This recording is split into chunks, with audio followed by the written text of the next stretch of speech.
everybody, and welcome back to All the Things Sorta Truth, the alcohol-fueled chapter-by-chapter reread of the series by Terry Good.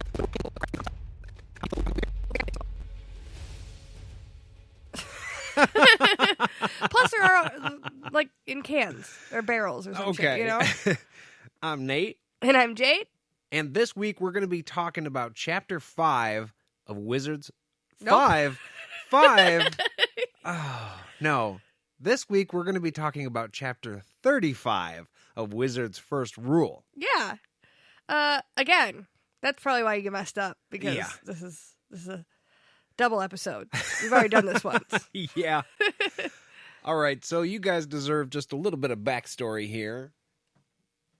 Jade and I came down and recorded this episode earlier today, and my computer crashed during just the last moments of editing. So it was gone. It was all gone, and we didn't have anything saved. It was all day worth of work. And so we're like, well, we're not going to wait any longer. We're already 2 days late. We got to just go live. Yeah. Just crack some beers and say, hey, we're doing it. Yeah. And speaking of being late, we super duper apologize. It's been a crazy couple days. We're both off work now, so that's fun. Yeah, we're here. And I got a new cat this week. That's fun. A bunker buddy. Yeah, he's gonna help us while away the editing hours, you know. Yeah. Hopefully we don't lose any more files after all that work, but That was my main fear. I was like, he's going to walk across the keyboard and delete something, and it's just all going to disappear. And he was nowhere near the computer. It just went black. Yeah. And when I tried to pull the back up, it was like there. It had recorded, but it had recorded on mute. And I know that wasn't the case because I had just edited damn near the entire thing. Yeah. Oh, well, at least there's beer to turn to. Well, we were also going to tell you guys that tomorrow we're going to go live. Tomorrow night. We're going to try to go live on and that's just going to be a bonus episode just because we're like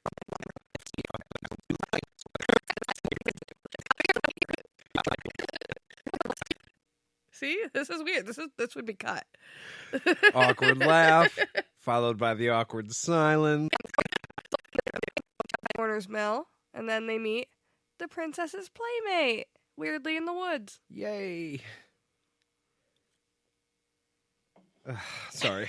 I just don't like her. You don't like the princess's playmate? No, the princess. The princess. Yeah. Okay. So, yep. No, go. Ladies first. Shit. Okay. So, chapter.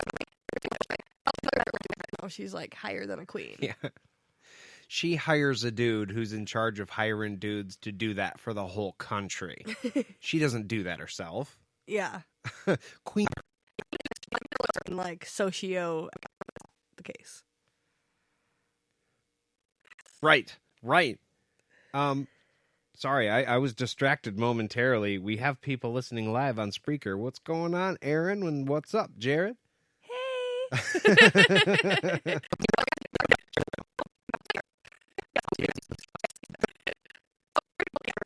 With Kaylin last night, and he knows he's gonna go home after all this bullshit.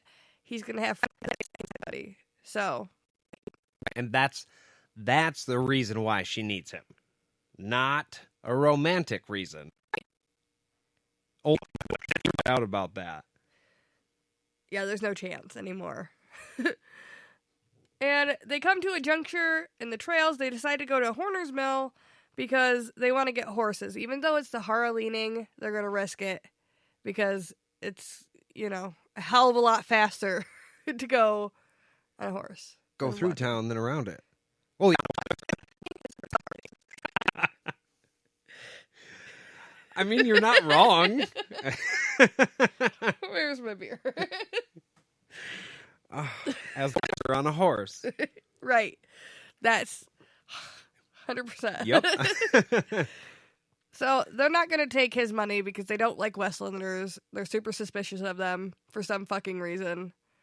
They don't have magic. They're super dangerous. It's weird because Kaylin, who's being hunted by Dark and Rawl, right? Enemy of Dahara. Mm-hmm. I mean, enemy of kind of everybody. Nobody really likes her. She's being hunted, right? And they're about to go into a town that sympathizes with Dahara. And she's not like in an I was going to say outfit, but she's not like in a disguise or hidden. That's not very smart to just go in there and be like, hey, I'm the one you're trying to kill. Can I have some shit? Yeah, that's the other thing. She's going to try and use it to like benefit herself too. She's not only not going to be like bringing it up, she's flaunting it going in there like, hey, right. You owe me some shit. We won't hide, but I'm going to go in there and throw my name around town. Yeah. So they get to Horner's Mill, which is never mind. I wrote down a joke about Terry Goodcut because Horner's Mill. Horny's Mill. Yeah, it's like Terrytown. But Terrytown. It was like the one bit of brightness in this whole chapter. I don't know how to transition into it very well. So that was the Apparently joke. There, that's how you do that. Pretty sure Terrytown sells campers. Anyways. I forgot. Yeah. Okay. Well, at least we're laughing because it's about to get real. Yes. Even from a distance, they could tell something was really wrong. The mill wasn't moving and there were no people in the streets. And once they were close enough, they smelled death. Yeah. Death. You said earlier, this is like now. Except the death part, kind of.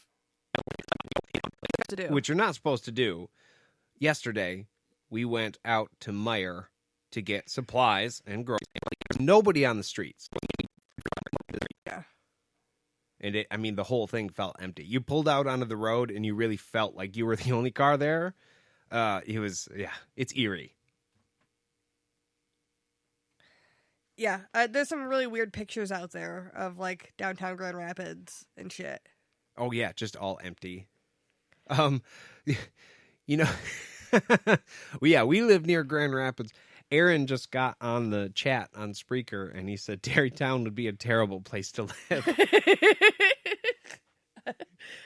I don't know. I might like it. I'm not gonna lie.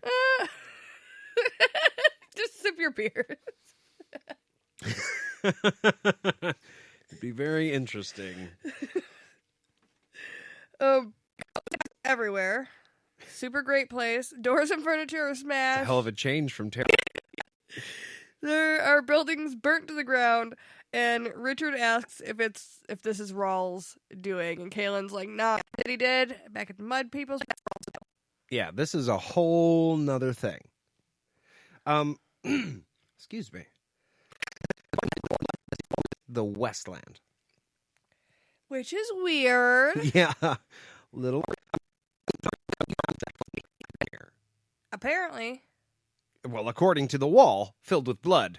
Yeah. Last I checked, that was the best place for info. No, I'm assuming that this town is far enough from the boundary to where, like, they can't see it physically. Like a community pin board or something. Sorry. Hey, Nate. Yeah, I'm here. So I'm guessing they can't see the boundary themselves physically. So they're probably, like, relying on people's intel, like travelers and shit. Oh, okay. So I'm wondering if somebody was just like, yeah, the boundary was down like a year ago, and then motherfuckers been coming over. Then that's really all the proof that they would need. Yeah. That was a weird sound. Well, live. That's the beer. This is what all you lucky people are in for this episode. We don't get to clip any of this out. Cart half filled with shit, and they realize that there's people and they're getting ready to leave. Because, it's a great place and all, but Yeah. Yeah, kind of ruined. About time to hit the trail. Mm-hmm. There were children, there were some women, and there was one old man. And when approached, the woman was really, really afraid to talk about what happened in front of Richard. So he took most of the kids outside, along with the old man, and they kind of waited for Kaylin to talk to this woman, and everybody was really freaked the fuck out. Yeah. And Richard's just trying to be a nice dude. He's like, what happened? He's talking to the old man and trying to offer them dried meat and shit, and these people are not having it. He's like, the old man told him it was Westlanders, but other than that, they are not, like, interested in interacting with him at all.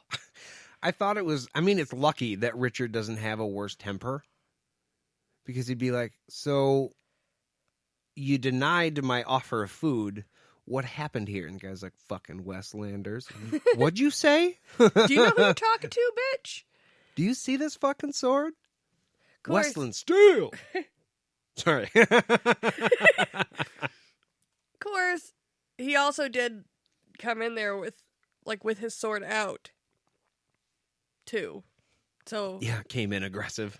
yeah, he came in a little bit aggressive, and, like, I'm sure they've been through something. Yeah, apparently they were just through a battle. Yeah. So seeing a dude come into your home, or I guess this is a shop, actually, would scare the shit out of you. Yeah. Well, and the girl is, like, super creeped out, and he's like, I'm not going to touch you. I fucking promise. I'm not going to hurt you. I'm not going to touch you. And then he stands there all awkwardly, like, just waiting for Kaylin. Clearing his throat every 10 seconds. Yeah. That super awkward time when you're in a room with a group of people. And it's a very tiny room. There's nothing to look at. They didn't give you fucking magazines. Yeah. And your person is behind the door. And so is somebody there waiting for. And you could make small talk if you were good at that. Or if they wanted to. But you can't. So where's my fucking person? Because I just want to go. I think the biggest problem is that, like, you're forced to make eye contact, right? Well, because if you don't, you're an asshole, right? Yeah, exactly. And Richard, he doesn't want to be rude. He wants to be charming. But he's like, so, guys have good weather lately?